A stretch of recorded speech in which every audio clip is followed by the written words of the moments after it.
there's a lot of evidence that shows that the use of stop and search and stop and count is not only ineffective, but it is causing huge community concerns. So just as Matt has done, can everyone on the panel please pledge to bring back the recording of stop and count? And also, what would you do to address the overuse of stop and search powers? Would you be willing to look into alternatives to that? Yes, I'll bring back in stop and account. We oppose it and centred the Chief Constable on the authority about it. Without a shadow of a doubt, it needs to happen. With regards to stop and search is a vital power that needs to be used, but it needs to be used in a way that is based on intelligence, and when it is applied, it needs to be applied showing due regard and respect to the person who is a recipient of that powerful thing called search. It will be looked into and it will be addressed.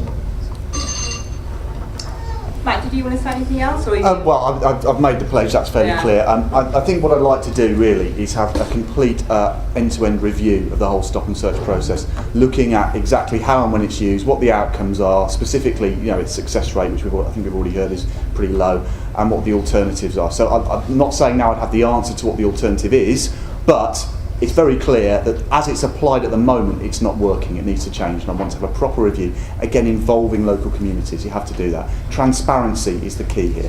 If everything is out in the open, people can have greater confidence in their police. I have no difficulty in that because I raised the stats. 27% is what the figure is if you're black, in terms of you likely to be stopped and searched. 7% if you're Asian. Now, when you look at what the actual arrest rate is, it's only 7%. Something is wrong. Now, I would like to see intelligence-led stop and searches, not just carte blanche where you just go out there and just stop any individual, because it's damaging communities. Thank you. When we met a couple of weeks ago, I gave that pledge. I'm quite happy to renew it tonight. I'm in favour of intelligence-led stop and search, but it's got to be recorded. And when it's recorded, there's no problem with it being recorded on camera as well. Exactly. So the integrity of the search is conducted properly, and it can be researched back and proven that it's been done right. It's got to be conducted within the aspect of pace and make sure that that's done. And the records have got to be kept, and they've got to be open to public scrutiny. There's a legal requirement to record stop and search. Stop and account. Stop and account, there isn't. You said stop and search, just so that we know. Yes, thank you. Stop and account. Thank you. Thank you.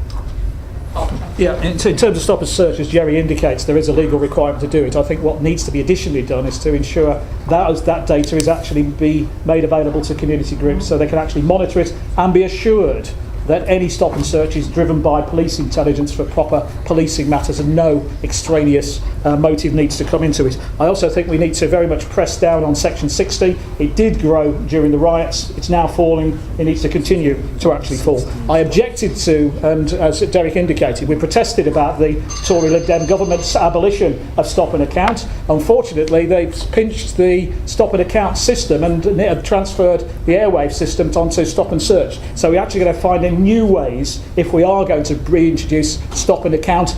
Clearly, if there's any evidence of abuse, as a member of the Lawrence implementation group that implemented stop and account in the first place, I would guarantee to bring it back, but we'll have to find a new system of actually doing it, because the current system's been pinched by stop and search accountability. I've already given a commitment in previous conversations about bringing back the recording and for stop and accounts, but having done a little bit of research around this matter, going back to the 80s, it was a problem, it's still a problem now. There's a manual that tells officers how to do it. There's oodles of paperwork, academic research around it, but I think we really need to get to the nub of what is it that when two people have a conversation, it ends up in some grievance or some problem around it. And so I think it's really keen to understand what it is about when police officers talk to people, there's a problem. I want everything up to review. I want a complete clean slate. Look at everything from day one. Start again in some cases. Things aren't right. Things aren't working. If it's not working, we get rid. Simple as that. So everything's up for review. Get rid of it if it doesn't work. So you can stop and search. You have a if it doesn't work, yeah. And you bring back the recording of stop and count. Once reviewed and looked into from day one, yes. So you want to bring it back? I'm not making a pledge before the election to do anything. No pledge before the election to do anything. But you would review it and you take into consideration local concerns, yes. etc. Yes.